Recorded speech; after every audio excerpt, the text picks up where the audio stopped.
Bismillahirrahmanirrahim. Assalamualaikum warahmatullahi wabarakatuh.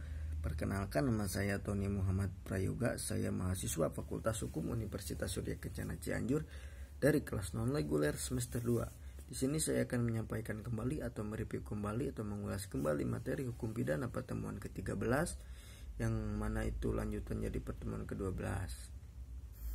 Yang disampaikan oleh Ibu dosen Profesor Dr. Haja Heni Nuraini SMH dan Bapak Asisten Dosen Bapak Dr. Rendi Aridayandi SMH. Pertemuan ke-13 kali ini menyampaikan tentang alasan penghapus pidana bagian kedua, yaitu lanjutan dari pertemuan ke-12. Alasan penghapus pidana yaitu perbuatannya tidak memiliki unsur kesalahan di dalam doktrin dan perkembangan di pidana hukum. Di dalam hukum pidana ada alasan pemaaf dan pembenar. Yang pertama, alasan pembenar disebut res sapidis ground atau fight justifikatif, adalah alasan meniadakan sifat melawan hukum sehingga menjadi perbuatan yang dibenarkan dari perbuatannya. Apa saja itu? Yang pertama itu alasan pembenar dalam kategori umum, seperti daya paksa atau opermah. Apa saja yang di dalam ukuran daya paksa, contohnya maaf saya terpaksa untuk melakukan perbuatan ini, dalam kurung rumusan paksaan berada di pasal 48. Dan kedua, ada bela paksa atau nudwir. Rumusan bela paksa berada di dalam pasal 41 ayat 2 KUHP. Bela paksa terbagi menjadi dua bagian, yaitu yang pertama bela paksa nudwir biasa dan bela paksa nudwir ekses atau bela paksa keadaan darurat. Dan yang ketiga, alasan pembenar melaksanakan undang-undang dalam pasal 50 KUHP.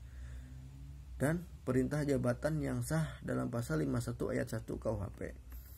Dua alasan pembenar dan dalam kategori khusus. A. Dokter dan para saksi yang menghadiri perkahlian tanding dalam pasal 186 ayat 1 KUHP. Dan B. Pencemaran demi kepentingan umum atau karena terpaksa untuk membela diri dalam pasal 310 ayat 3 dalam KUHP. Dan yang C, yang dihina dengan putusan hakim yang menjadi tetap dinyatakan bersalah atas hal yang dituduhkan dalam pasal 314 KUHP. Perkahlian secara umum atau awam masih sering kita melihat di tampilan media-media. Perkahlian tanding yang diperbolehkan adalah olahraga. Pada sejarah Yunani kuno, di mana biasanya para bangsawan dan para petinggi negara mencari hiburannya dengan menonton pertandingan perkahlian antar orang dengan orang atau orang dengan hewan atau antar hewan. Contohnya seperti pertandingan di Auditorium atau Kolosium.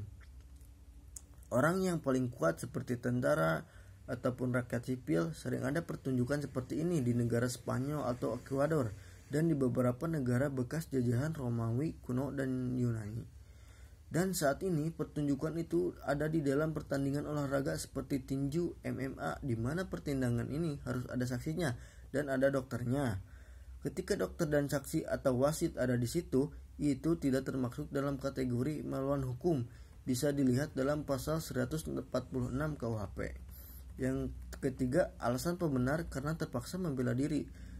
Di dalam pasal 310, mengista atau memfitnah atau menghina karena terpaksa membela diri itu dibenarkan. Apakah pencemaran umum yang terpaksa itu? Contohnya seperti pencemaran demi kepentingan umum yang terpaksa demi membela diri. Contoh kasusnya seperti bisa dicontohkan seperti Ibu Mia sedang ada masalah dengan Pak Dedi dengan alasan melawan hukum, membela diri atau pembelaan bahwa saya tidak melakukan itu, tetapi yang melakukannya itu adalah Pak Dedi. Dalam arti hal ini adalah untuk membela diri demi kepentingan umum, karena jika itu terjadi Ibu Mia dituduh sama Pak Dedi.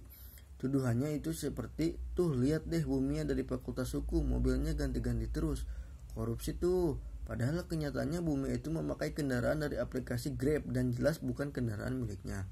Dalam kasus hukum perdata yang namanya barang bergerak, yang membawanya adalah pemiliknya. Ya, itu benar, memiliki Ibu Mia karena Ibu Mia yang menggunakan kendaraan tersebut dan sewa. Tetapi setelah beres menggunakannya itu menjadi milik orang lain, lagi bukan milik kita. Perbuatan melawan hukum yang dilakukan Bu Mia dengan tujuan pencemaran nama baik demi kepentingan umum, demi fakultas hukum juga, agar tidak mencemari nama baik fakultas dan kampus. Memang betul fakultas hukum banyak duit, tetapi banyak mahasiswanya yang banyak enggak. Dan Pak Dedi merasa tersinggung. Padahal dalam surat ini jelas-jelas Ibu Mia tidak menyebut nama Pak Dedi tetapi mahasiswa. Yang keempat itu alasan pembenar atau khusus yang menjadi putusan tetap yang dinyatakan bersalah atau terhadap hal-hal yang dituduhkan. Contohnya Pak Dodo digugat 3 tahun penjara dan bukti-bukti sudah ditemukan. Pak Dodo tidak bisa menghina hakim karena hakim memutuskan berdasarkan jaksa dan terdakwa atau terpidana mengadukan hakim tersebut, kalaupun bukan secara personal kepada hakimnya tetapi harus melalui proses hukum, apakah mau banding, mau PK atau mau kasasi. Dan yang kelima, alasan pembenar UU melaksanakan kewenangan jabatan. Contohnya kewenangan apoteker atau dokter ketika memberikan resep mengandung zat-zat adiktif, tetapi misalnya dokter itu memberikan resep kepada Bu Neneng yang baru beres dioperasi dengan tujuan agar tidak terlalu sakit. Akhirnya diberikanlah obat menenang yang terkandung narkotika seperti morfin. Ketika dokter itu memberi resep yang memberikan obat tersebut adalah apoteker, tidak bisa dituduh karena itu kewenangan jabatan dengan tujuan untuk memberikan pengobatan. Contohnya lainnya seperti misalnya penyelidikan ilmiah ada asas 50 sekti, di mana mahasiswa kedokteran itu kalau mau tahu organ tubuh manusia itu ada bedah mayat, tujuan agar tahu jantung letak di mana. Kalau zaman sekarang menggunakan boneka, para dokter melakukan praktik itu tidak boleh karena ada pasal yang melarang mengenai penganiayaan terhadap mayat. Makanya untuk autopsi diharuskan ada izin keluarganya untuk menghindar dari tuduhan seperti itu. Ada asas yang menyimpang 50 sekti demi kepentingan ilmiah. Dan yang terakhir adalah alasan pembenar fungsi negatif yang pernah dijelaskan Ares Dokter Hewan atau putusan Mahkamah Agung atau Markus Effendi. Sekian dari saya, mohon maaf bila masih banyak kekurangannya. Wassalamualaikum warahmatullahi wabarakatuh.